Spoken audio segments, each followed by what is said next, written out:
Hello and welcome friends, स्वागत है आपका इस नई वीडियो में। फ्रेंड्स, आज हम लोग पढ़ने वाले हैं क्लास 12th फिजिक्स के ऐसे मोस्ट इंपॉर्टेंट क्वेश्चंस जो कि बोर्ड एग्जाम में पूछे जा सकते हैं। तो आप लोग को बता दें कि पिछले कई वीडियोस जो हमने डाली हैं वो फिजिक्स से रिलेटेड डाली है, ताकि आप लोग की जो फिजिक्स और केमिस्ट्री में तैयारी है वो अच्छी तरह से हो पाए।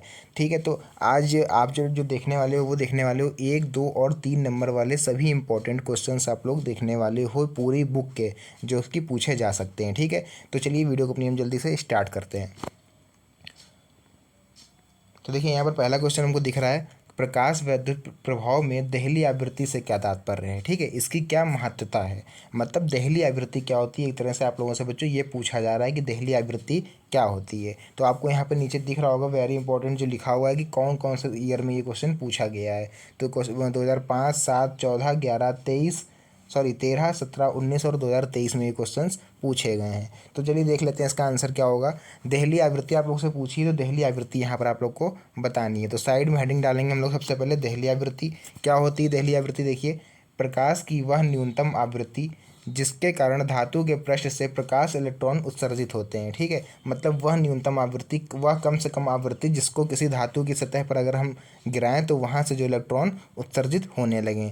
इससे कम आवृत्ति के प्रकाश से धातु से कोई प्रकाश इलेक्ट्रॉन उत्सर्जित नहीं होता है। ठीक है, अतः यह आवृत्ति एक विशेष महत्वता रखती है। तो मतलब देहली आवृत्ति वह न्यूनतम आवृत्ति होती है जिसको हम किसी सतह पर अगर गिराएं, किसी धातु की सतह पर गिराएं, तो वो धातु की सतह जो होगी वो इलेक्ट्रॉन उत्सर्जित करने लगें। तो आप लोग बच्चों इसका स्क्रीनशॉट लेते चलिए, ताकि आप लोग को लिखना ना पड़े, क्योंकि लिखने का समय अब है नहीं आप लोग के पास कि आप लोग लिख के तैयारी कर पाओ। तो स्क्रीनशॉट अगर आप ले लोगे तो आपको आराम से पढ़ने में बाद में आसानी होगी। तो उम्मीद करते हैं ये पहला क्वेश्चन आप लोग को समझ में आ गया होगा। ठीक है, तो चलिए जल्दी से हम अपना दूसरा क्वेश्चन देख लेते हैं। दूसरा क्वेश्चन देखिए, यहाँ पर बच्चों पूछ रहा है हमसे कि अन्योन्य प्रेरण गुणांक की परिभाषा दीजिए, एक व्यवहारिक उदाहरण भी दीजिए। तो हमें यहाँ पर बताना क्या है, देखिए हमें बताना है यहाँ पर अन्योन्य प्रेरण गुणांक क्या होता है, इसकी परिभाषा हमको बतानी है। यहाँ पर आपको दिख रहा होगा कि किस ईयर में ये पूछा गया है और ये हमारे लिए कितना इंपॉर्टेंट हो सकता है। ठीक है, तो देखिए क्या होगा इसका उत्तर कि किन्हीं दो कुंडलियों के बीच अन्योन्य प्रेरण गुणांक अथवा मतलब अन्योन्य प्रेरण गुणांक अथवा अन्योन्य प्रेरकत्व संख्यात्मक रूप से किसी एक कुंडली में चुंबकीय फ्लक्स ग्रंथिकाओं की संख्या के बराबर होते हैं। ठीक है, मतलब यहाँ पर क्या कह रहा है कि जो आपका दो कुंडलियाँ रखी होंगी। चलिए यहाँ पर हम कुंडली बना लेते हैं जैसा ये कह रहा है। देखिए समझ के चलिए बच्चों, आप लोग को याद करने की ज़रूरत भी नहीं पड़ेगी। इस तरह से हमारा जो है ये दो कुंडलियाँ रखी हुई हैं, एक इधर रखी हुई है और एक इधर रखी हुई है। तो हमने ये दो कुंडलियाँ बना ली अच्छी तरह से। ठीक है, तो इसमें होता क्या है, देखिए कि पीछे बैकग्राउंड में डिफिनेशन पढ़िए क्या कह रहा है कि अन्योन्य प्रेरकत्व तो संख्यात्मक रूप से किसी एक कुंडली में चुंबकीय फ्लक्स ग्रंथिकाओं की संख्या के बराबर होती है। तो जैसा कि नाम ही से पता चला, अन्योन्य प्रेरण जो किसी अन्य को प्रेरित कर दे। तो बच्चों यहाँ पर ऐसे मान लीजिए कि आप लोगों ने क्या करा कि इस कॉइल में आप लोगों ने करंट फ्लो करवाया, तो यहाँ से हमारा करंट फ्लो होगा, लेकिन ये साथ में रखी दूसरी कुंडली में भी फ्लो कर जाएगा। एक तरह से ये होती है हमारी अन्योन्य करंट। इस तरह से डायग्राम बनेगा इसका। ठीक है, तो आप यही डायग्राम बना देंगे एग्जाम में, तो आप लोग को तब भी नंबर मिल जाएंगे बच्चों। ठीक है, तो अन्योन्य प्रेरण समझ में आया आप लोग को क्या होता है। ठीक है, अब बढ़ते हैं हम लोग अपने नेक्स्ट वीडियो क्वेश्चन पर। ठीक है, तो अन्योन्य प्रेरण आप लोग को समझ में आ गया होगा क्या होता है। इसकी डिफिनेशन देख लेते हैं हम लोग जरा, डिफिनेशन और नीचे जो बची हुई है ये, जबकि दूसरी क्या होती है, जबकि दूसरी कुंडली में 1 एम्पीयर की धारा प्रवाहित हो रही होती है। ठीक है, तो इसका व्यवहारिक उदाहरण ट्रांसफार्मर की कार्य प्रणाली है। जो हमारा बच्चों ट्रांसफार्मर होता है वो किसके सिद्धांत पर कार्य करता है, अन्योन्य प्रेरण के सिद्धांत पर कार्य करता है। ठीक है, तो 2 क्वेश्चन हमारे कंप्लीट हो गए। उसके बाद देखिए यहाँ पर क्वेश्चन नंबर 3 हमारा क्या है कि नाभिकीय विखंडन से आप क्या समझते हैं। तो यहाँ पर हमसे क्या पूछ रहा है कि नाभिकीय विखंडन क्या होता है। तो ये भी वेरी इंपॉर्टेंट क्वेश्चन है। देखिए हर क्वेश्चन के आगे लिख दिया गया है कि किस किस ईयर में वो क्वेश्चन पूछे गए हैं। बाकी आप लोग खुद ही समझदार हो, अपने आप अंदाज़ा लगा लीजिए। तो देखिए नाभिकीय विखंडन, जैसा कि हम लोग को नाम ही से पता चल रहा है कि किसी भी चीज़ को विखंडित कर देना। किसको विखंडित कर देना, नाभिक को। तो उसी को हम लोग अगर संधि विच्छेद करिए तो बनना है नाभिकीय विखंडन, मतलब नाभिक को विखंडन कर देना। तो इससे आप लोग अपनी जो डिफिनेशन है वो आप लोग बना सकते हो। कैसे बना सकते हो, देखिए कि जब किसी भारी नाभिक पर तीव्रगामी न्यूट्रॉन संघट्ट करते हैं, न्यूट्रॉन संघट्ट करते हैं मतलब न्यूट्रॉन की बमबारी करते हैं या फिर न्यूट्रॉन एकदम से उस पर गिराते हैं। तो जैसे कि जब किसी भारी नाभिक पर, ठीक है, हम क्या करते हैं कि तीव्र गति से न्यूट्रॉन गिराते हैं, तो वह नाभिक लगभग 2 या 2 से अधिक छोटे छोटे नाभिकों में टूट जाता है। ठीक है, फॉर एग्जांपल जैसे आप लोग को बताएं कि आप काला नमक का डेला आप लोगों ने अगर देखा होगा, खूब किसी अब देखा होगा, सभी ने देखा होगा काला नमक का डेला, या फिर कोई पत्थर ले लीजिए आप, तो उस पर अगर हम कोई चीज़ एकदम तेज़ी से मारे, फॉर एग्जांपल आपने हथौड़ी मारी उस पर कस के, तो वो कई छोटे छोटे टुकड़ों में विखंडित हो जाएगा। ठीक है, लेकिन रहेगा क्या, वो पत्थर ही रहेगा। ऐसे ही यहाँ भी क्या है, नाभिक विखंडित तो हो जाएगा लेकिन वो रहेगा क्या, नाभिक ही रहेगा। तो वहाँ पर जो आप हथौड़ा मार रहे हो वो है हमारा न्यूट्रॉन संघट्ट, मतलब न्यूट्रॉन की बमबारी, और जो पत्थर है वहाँ पर वो है हमारा नाभिक। क्लियर हुआ इस चीज़ को? ठीक है, फिर देखते हैं आगे। तथा इस प्रक्रिया में जो द्रव्यमान क्षति होती है, मतलब जो वेट लॉस होता है, वह द्रव्यमान ऊर्जा समीकरण के अनुसार, मतलब द्रव्यमान क्षति कौन सी हुई, जो जैसे फॉर एग्जांपल जैसे आपने हथौड़ा उठाया, पहले ऊपर तक ले जाओगे फिर कस के आप मारोगे, तो जो ऊर्जा क्षति हो रही, किसकी ऊर्जा क्षति हो रही है, आपकी हो रही जो। तो वैसे ही इसमें किसकी ऊर्जा क्षति होगी, न्यूट्रॉन संघट्ट की ऊर्जा क्षति जो होगी वह द्रव्यमान ऊर्जा समीकरण के अनुसार ऊर्जा में परिवर्तित हो जाती है। ठीक है, इस प्रकार भारी नाभिकों के टूटने की प्रक्रिया नाभिकीय विखंडन कहलाती है। तो यहाँ पर नीचे बच्चों आप लोगों को एक रिएक्शन दिख रही होगी, ये रिएक्शन दिखाई गई है यहाँ पर नाभिकीय विखंडन की। ठीक है, तो यहाँ पर अगर आप लोग को याद रहती है तो बढ़िया बात है, रिएक्शन नहीं याद रहती तब भी कोई ऐसी टेंशन की बात नहीं है, क्योंकि देखिए क्वेश्चन को ध्यान से देखिए पूछा क्या है आपसे कि नाभिकीय विखंडन से आप क्या समझते हैं, तो नाभिकीय विखंडन से जो आप समझते हैं वो आप लोग समझा चुके। अब इसमें ये तो पूछा नहीं है कि उसका एक रासायनिक समीकरण दीजिए, तो यहाँ पर आपको रिएक्शन लिखने की कोई ज़रूरत नहीं है। ठीक है, आता हो तो लिख दीजिएगा, नहीं आता है तो ऐसा प्रेशर लेने की ज़रूरत नहीं है कि हाँ हमें लिखना है, कोई दिक्कत नहीं, नहीं लिखते हैं। ठीक है, बढ़ते हैं अपने अगले क्वेश्चन की तरफ।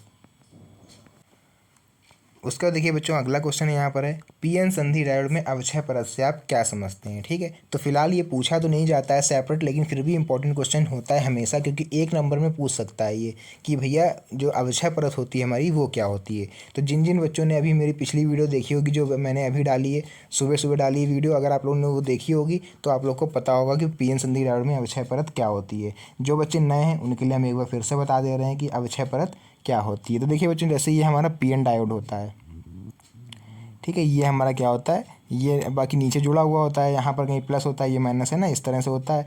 तो मेरा इसको ये बीच में दो भागों में डिवाइड होता है, एक तरफ होता है हमारा पी, एक सेकेंड, हाँ, एक तरफ देखिए हमारा क्या हो रहेगा, एक तरफ होता है हमारा पी और दूसरी तरफ होता है बच्चों एन। ठीक है, तो ये जो बीच में आप लोग बनाते हो ना, ये यही होती है मेरी अवक्षय परत, और ये उदासीन होती है, इसमें ना तो इलेक्ट्रॉन होते हैं, ना ही कोटर होते हैं, ना होल होते हैं, ना प्लस होता है, ना माइनस होता है, कोई चार्ज इसके अंदर नहीं होता है, ये केवल एक उदासीन परत का कार्य करती है। ठीक है, बढ़ते हैं अपने नेक्स्ट क्वेश्चन पर। उसके बाद देखिए बच्चों नेक्स्ट क्वेश्चन है यहाँ पर है कि धारा मापी की धारा सुग्राहिता तथा वोल्टेज सुग्राहिता से आप क्या समझते हैं। तो एक तरह से आप लोग को डिफरेंस बताना है, किसमें बताना है, धारा सुग्राहिता में और वोल्टेज सुग्राहिता में, मतलब कि करंट सेंसिटिविटी और वोल्टेज सेंसिटिविटी में आप लोग को डिफरेंस बताना है। तो सबसे पहले हम देख लेंगे धारा सुग्राहिता के क्या होती है हमारी, पहले ये देख लेते हैं हम लोग।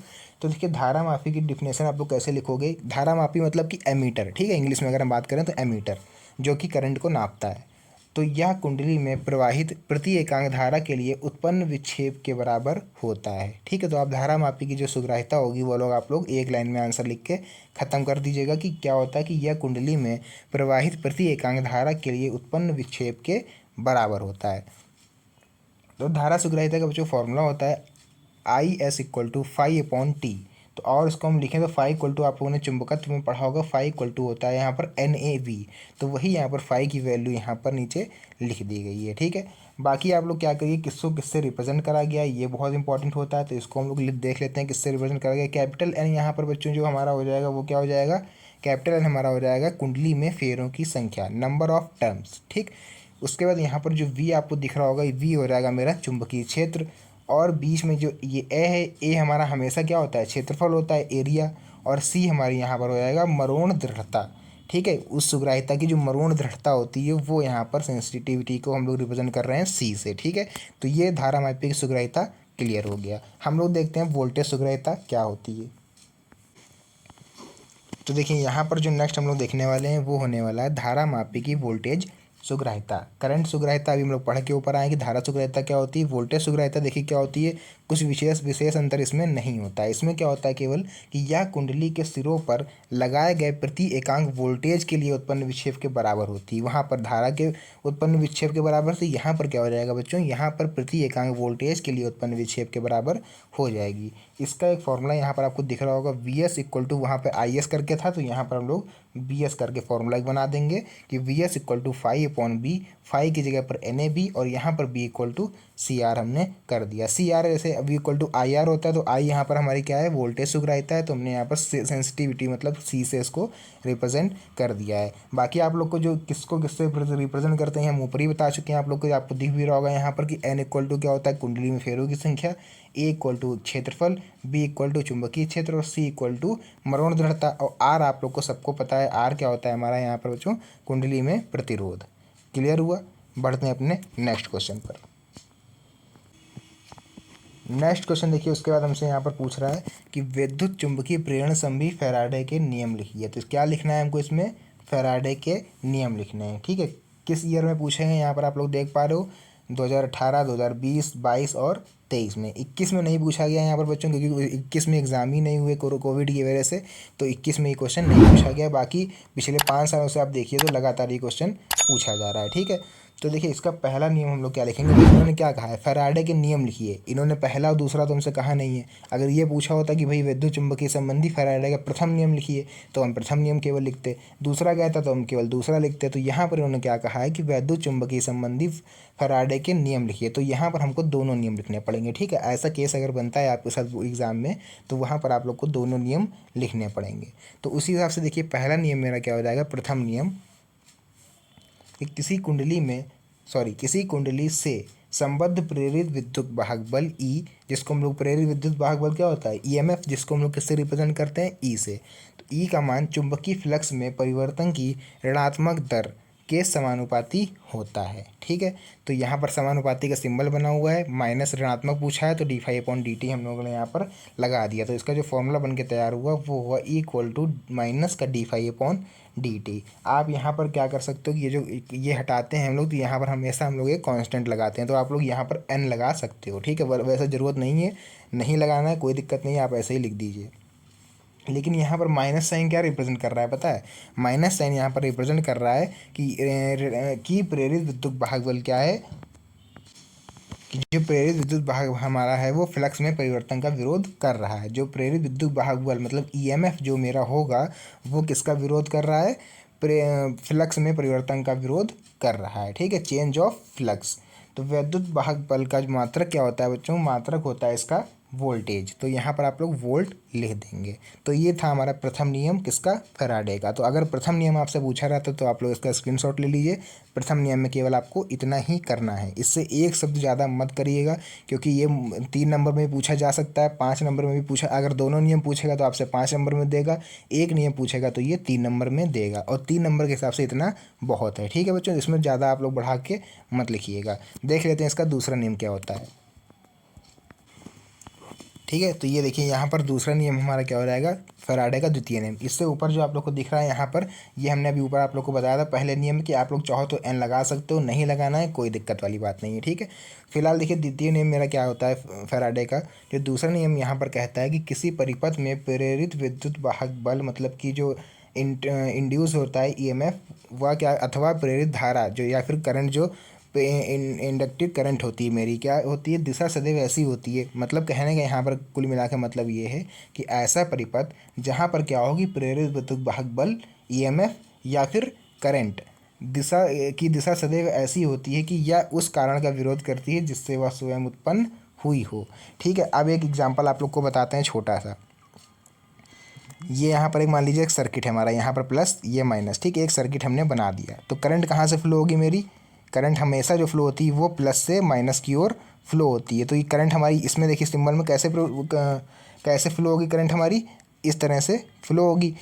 तो इसमें इस तरह से ना फ्लो होगी, ध्यान सुनिएगा, ईएमएफ अगर इसमें फ्लक्स जनरेट हो रहा है अगर कहीं पर भी, तो हमारी करंट कैसे फ्लो होगी, इस तरह से। हमेशा किस कारण का विरोध कर रही है, जिसके कारण क्या हुई, ये पैदा हुई है। किसके कारण पैदा हुई है? ये बैटरी जो हमने लगाई प्लस माइनस की, तो ये हमेशा इसी को अपोज करेगी। एक एग्जाम्पल के तौर पर हमने आप लोग को ये समझा दिया है, ठीक है। उसका देखिए अगला क्वेश्चन हमारा यहाँ पर है कि विशिष्ट प्रतिरोध की परिभाषा दीजिए और इसका मात्रक बताइए, ठीक है। तथा विशिष्ट प्रतिरोध और विशिष्ट चालकता में क्या संबंध है। 3 क्वेश्चन देखिए यहाँ पर एक साथ आप लोगों से पूछ लिया। ये मात्रक वाला क्वेश्चन ये हमारा बहुविकल्प में पूछता है। विशिष्ट प्रतिरोध ये 2 या 3 नंबर में पूछा जाता है। और ये जो अंतर या बीच में लिखा है संबंध विशिष्ट प्रतिरोध और विशिष्ट चालकता में, ये भी 3 नंबर में क्वेश्चन पूछ लेता है, ठीक है। तो देख लेते हैं क्या है इसका आंसर। तो विशिष्ट प्रतिरोध क्या है। अब देखिए आप लोग ये चीज़ देख के यहाँ से मत जाइए कि यार 2007 और 12 में आया तो मेरे में नहीं आएगा। ये भैया यूपी बोर्ड है या फिर आपका जो भी बोर्ड हो, कोई भरोसा नहीं होता है एग्ज़ाम में पेपर बनाने वाले का, ठीक है। वो कुछ भी कहीं से भी दे सकता है, क्योंकि पूरा आपके सिलेबस में आप ये भी नहीं कर सकते हो कि सर ये हमारे सिलेबस में नहीं था, ये आ गया, ठीक है। तो पढ़िए पूरा आप लोग। देखिए विशिष्ट प्रतिरोध की डिफिनेशन क्या होती है, हम लोग यहाँ पर एक लाइन में समझ लेते हैं। किसी चालक के किसी बिंदु पर वैद्युत क्षेत्र की तीव्रता ई तथा धारा घनत्व जे के अनुपात को ही हम लोग क्या कहते हैं, विशिष्ट प्रतिरोध कहते हैं। या तो आप लोग इस तरह से लिख सकते हो कि ई और जे के अनुपात को हम लोग क्या कहते हैं, विशिष्ट प्रतिरोध। लेकिन वहाँ पर आपको ई और जे को बताना पड़ेगा कि हमने इसको किससे रिप्रेजेंट करा है, क्योंकि भैया अगला वहाँ पर समझ लीजिए नादान बन के बैठता है, उसको नहीं पता होता है आपने कैसे क्या करा है। तो आप लोग डिफिनेशन याद कर लीजिए। छोटी सी डिफिनेशन होती है कि वैद्युत क्षेत्र की तीव्रता और धारा घनत्व के अनुपात को यहाँ पर विशिष्ट प्रतिरोध कहा जाता है। तो इसका यहाँ पर एक फॉर्मूला भी आप लोग को दिख रहा होगा, ये फॉर्मूला इसका लिख लीजिएगा, ठीक है। यहाँ पर ऊपर ये क्या रिप्रेजेंट कर रहा है, वैद्युत क्षेत्र की तीव्रता मतलब ई और धारा घनत्व मतलब जे। क्लियर हुआ इतनी चीज़। अब बढ़ते हैं हम लोग आगे। तो यहीं पर बच्चों इसका जो है लिखा गया है, किससे रिप्रेजेंट करा गया है। विशिष्ट प्रतिरोध को यहाँ पर रो से रिप्रेजेंट करा गया है। ई हमारा और ई अपॉन जे वही है, ठीक है। तो रो हम लोग यही रखेंगे। ई का फॉर्मूला क्या होता है, वी अपॉन एल, जैसा कि आपको यहाँ साइड में दिख रहा होगा। और जे का फॉर्मूला होता है आई अपॉन ए, तो वही यहाँ पर हमने लिख दिया है, ठीक है। अब देखिए ये चीज़ जो डिवाइड में होती है इसको हम पलट के लिख देंगे, तो साइन लग जाएगा यहाँ पर मल्टीप्लाई का, ठीक। क्लियर हुई बात। फिर हमारा देखिए साइड में आर इक्वल टू क्या होता है, वी अपॉन आई। तो इस वी अपॉन आई जो साइड में है इसको मेरी तरफ कर लेंगे, इसकी जगह पर केवल लिख देंगे आर, ठीक है। यहाँ दिख रहा होगा आपको। तो मेरा जो मेन फॉर्मूला बन के तैयार हो जाएगा विशिष्ट प्रतिरोध का, वो हो जाएगा ये rho equal to R A upon L. जहाँ पर क्या होगा कि हमारा आर किसको रिप्रेजेंट कर रहा है, वैद्युत प्रतिरोध को। ए हमारा रिप्रेजेंट कर रहा है चालक के अनुप्रस्थ परिच्छेद का क्षेत्रफल। पूरा ना लिखिएगा, केवल क्षेत्रफल लिख दीजिएगा आप लोग। एल रिप्रेजेंट कर रहा है यहाँ पर चालक तार की लंबाई को, ठीक है। और रो आप लोग को पता ही है विशिष्ट प्रतिरोध, जो कि हम लोग पढ़ रहे हैं। क्लियर हुआ ये चीज़, ठीक है। अब बढ़ते हैं अपने आगे नेक्स्ट क्वेश्चन पर, ठीक है बच्चों। तो देखिए इसके बाद फिर क्या है हमारा, हमें इसका मात्रक बताना है। जैसे कि हमें ऊपर हमसे पूछा गया था कि भैया इसका मात्रक क्या होता है। तो पहले तो हमने देख लिया विशिष्ट प्रतिरोध, फिर हम लिखेंगे इसका मात्रक। तो मात्रक इसका क्या होता है, देखिए अगर हम बनाएं तो रो का मात्रक क्या होता है, आर का मात्रक लिखना पड़ेगा फॉर्मूले के हिसाब से। पहले आर का, फिर ए का और फिर अपॉन में एल का। तो पूरा हम लोग ना करते हुए सीधे लिखेंगे। आर का मात्रक क्या होता है, ओम। एरिया का होता है मीटर स्क्वायर। और एल का मात्रक केवल मीटर होता है, लंबाई का मीटर। तो 1 मीटर से 1 मीटर कट गया, ओम मीटर हमारा इसका मात्रक बचेगा, ठीक है। ये चीज़ क्लियर हुई। उसके बाद फिर हमारा बचा हुआ था अभी इन दोनों के बीच में अंतर। तो विशिष्ट प्रतिरोध और विशिष्ट चालकता के बीच में संबंध हम लोग देखते हैं क्या होता है। तो संबंध जब भी पूछा जाएगा सीधा सा भैया एक फॉर्मूला है, sigma equal to 1 upon rho. तो ये जो चीज़ यहाँ पर आपको दिख रही है, ये इसको हम लोग किससे रिप्रेजेंट करते हैं, सिग्मा से इसको रिप्रेजेंट करते हैं। और ये आपको पता ही है, ये मेरा क्या होता है, विशिष्ट प्रतिरोध, ठीक है। तो ये चीज़ हमारी क्लियर हो गई। उसका देखिए अगला क्वेश्चन हमारा क्या है यहाँ पर, अपवाह मतलब अपवाह या फिर अनुगमन वेग क्या है, ठीक है। किसी चालक में बहने वाली धारा तथा इलेक्ट्रॉनों के अनुगमन वेग में संबंध स्थापित कीजिए। तो इसका फॉर्मूला पहले से सबसे पहले इसकी डिफिनेशन देख लेते हैं क्या होगी। तो अनुगमन वेग की डिफिनेशन होगी कि वह वेग जिसके द्वारा चालक के मुक्त इलेक्ट्रॉन आयनों से टकराते हैं, ठीक है। जो चालक के मुक्त इलेक्ट्रॉन होते हैं वो आयनों से टकराते हैं। आयन क्या होते हैं, प्लस और माइनस वाले, या फिर धनायन या ऋणायन, कुछ भी बोल दीजिए आप लोग। बाह्य वैद्युत क्षेत्र के प्रभाव से धन सिरे की ओर आगे बढ़ते हैं, उसे अपवाह या फिर अनुगमन वेग कहा जाता है, ठीक है। तो ये तो हुई हमारी डिफिनेशन। अब हम लोग देखेंगे इसके बीच में संबंध क्या होता है। तो देख लीजिए इसके बीच में संबंध बता देते हैं क्या होता है। सबसे पहले हेडिंग डाल देंगे, वैद्युत धारा और अनुगमन वेग के बीच संबंध। तो यहाँ पर इस डायग्राम को जरा आप लोग देखते रहिएगा और इधर ये चीज़ समझते रहिएगा। सबसे पहले क्या है, देखिए माना किसी चालक पी क्यू। तो हमने एक चालक तार लिया पी क्यू, ठीक है। एक चालक तार हमने मतलब एक पूरा ले रखा है तार, ठीक है, का परिच्छेद क्षेत्रफल ए। तो इसका जो क्षेत्रफल होगा वो क्या होता है, एरिया, मतलब एरिया मीटर स्क्वायर, ठीक है। लंबाई L है तो हमने इसकी लंबाई भैया दे दी ये वाली L। चालक के P सिरे को बैटरी के धन प्लेट से, मतलब ये जो P सिरा है इसको हमने किससे जोड़ा है, धन सिरे मतलब कि प्लस से, और Q को हमने किससे जोड़ा है, माइनस से। यहाँ पर फिर हो जाएगा वैद्युत क्षेत्र की उपस्थिति में चालक E अनुगमन वेग Vd से ऋण सिरे से धन सिरे की ओर गतिशील हो जाते हैं। तो इसमें क्या हो जाएगा, जो वैद्युत क्षेत्र हम लोग जैसे इसमें करंट स्विच ऑन करेंगे, अपना करंट इसमें प्रोवाइड कराने के लिए स्विच ऑन करेंगे, तो इसमें जो ऋण सिरे से धन सिरे की ओर गतिशील हो जाएंगे, मतलब ऋण सिरे से धन सिरे की ओर इसमें जो आयन होंगे हमारे वो गतिशील हो जाएंगे। जैसा कि इसकी डिफिनेशन अभी हम पढ़ के आए कि अनुगमन वेग में माइनस से प्लस की ओर हमारे जो आयन होते हैं वो गति करने लगते हैं। फिर ठीक है, उसके बाद देखिए फिर क्या करेंगे, इसमें हम मुक्त इलेक्ट्रॉनों को Q से P, जो मुक्त इलेक्ट्रॉन है वो हमारे किस तरफ मूव कर रहे हैं, Q से P। Q था मेरा माइनस वाला सिरा और P है पॉजिटिव मतलब प्लस वाला सिरा था। तो आने में जो समय होगा वो लगेगा T=L/Vd। जो Vd हमारा अनुगमन वेग होगा, L क्या हो रहेगी, चालक तार की लंबाई, T मतलब टाइम, ठीक है, मतलब समय। तो चालक का आयतन वहाँ पर क्या हो रहेगा, आधा A/L, जो मतलब एरिया होगा उससे L की जो लंबाई है हमारी मीटर, उसको हम लोग मल्टीप्लाई करा देंगे, वो होता है हमारा आयतन। फिर यहाँ लिखा हुआ है मतलब यहाँ पर चालक के एकांक आयतन से मुक्त इलेक्ट्रॉनों की संख्या, इलेक्ट्रॉनों की संख्या को हम लोग स्मॉल n से रिप्रेजेंट कर रहे हैं, और चालक के Al आयतन के मुक्त इलेक्ट्रॉनों की संख्या हो रहेगी NaL, ठीक है। टोटल मल्टीप्लाई हमने तीनों की करा दी। फिर प्रवाहित आवेश क्या होगा, Q=Ne होता है। तो n मेरा क्या है, यहाँ पर n का फॉर्मूला इलेक्ट्रॉनों की संख्या मतलब NaL, तो n की जगह पर NaL लिखेंगे, E हमारा E ही रहेगा, ठीक है। फिर एक और होता है T में प्रवाहित धारा क्या होती है, I=Q/T। फिर उसको देखिए आगे, ठीक है। तो यहाँ पर I जो Q/T होगा, वहाँ पर I तो हम यही लिखेंगे, इस Q की जगह क्या लिखेंगे, ये पूरा लिखेंगे इसकी वैल्यू, तो वही हमने यहाँ पर लिख दी। और T हमारा जो सबसे ऊपर हमने लिखा था L/Vd, ठीक है। उसके बाद इसको हम लोग जब काट पीट के ऊपर नीचे करेंगे तो फाइनल जो आंसर मेरा बच के आएगा वो देखिए, L से ये L हमारा रिमूव हो जाएगा और ये Vd ऊपर आ जाएगा। तो फाइनल जो मेरा आंसर फाइनल फॉर्मूला बनेगा I=NeAVd, ठीक है, या फिर Vd I/NeA, कोई भी फॉर्मूला लिख सकते हो। वैसे मैक्सिमम आप लोग यही वाला यूज़ करिएगा फॉर्मूला, ये वाला जो हमने बताया है यही हर जगह पूछा जाता है। तो ये हमारा था वैद्युत धारा और अनुगमन वेग के बीच में संबंध, ठीक है बच्चों। तो ये जितने क्वेश्चन अभी तक हम लोगों ने पढ़े, आप लोग को पता होगा ये बहुत ही मोस्ट इंपॉर्टेंट क्वेश्चन है। वीडियो कैसी लगी ये आप लोग कमेंट बॉक्स में ज़रूर बताइएगा। अच्छी लगी हो तो लाइक कर दीजिएगा ताकि मुझे भी पता चले कि कितने बच्चों को समझ में आया। और चैनल पर नया हो तो चैनल को सब्सक्राइब करिएगा, क्योंकि अभी ये वीडियो केवल इतनी ही नहीं, आने वाले टाइम में आप लोग एग्ज़ाम जैसे जैसे पास आते जाएंगे और ज़्यादा आप लोग को वीडियो मिलती जाएंगी ऐसे ही इंपॉर्टेंट क्वेश्चनों की। तो वो वीडियो आपसे मिस ना हो, इसलिए आज ही आप इस चैनल को सब्सक्राइब कर लीजिए, वरना इतनी भीड़ में ये चैनल कहीं खो जाएगा और आप जो आने वाले इंपॉर्टेंट क्वेश्चंस हैं आप लोग नहीं समझ पाओगे, ठीक है। तो ये देर ना करिए, तुरंत सब्सक्राइब करिए। बाकी मिलते हैं नेक्स्ट वीडियो में और इंटरेस्टिंग और महत्वपूर्ण टॉपिकों के साथ। तब तक के लिए धन्यवाद and best of luck for your board exam. Thank you.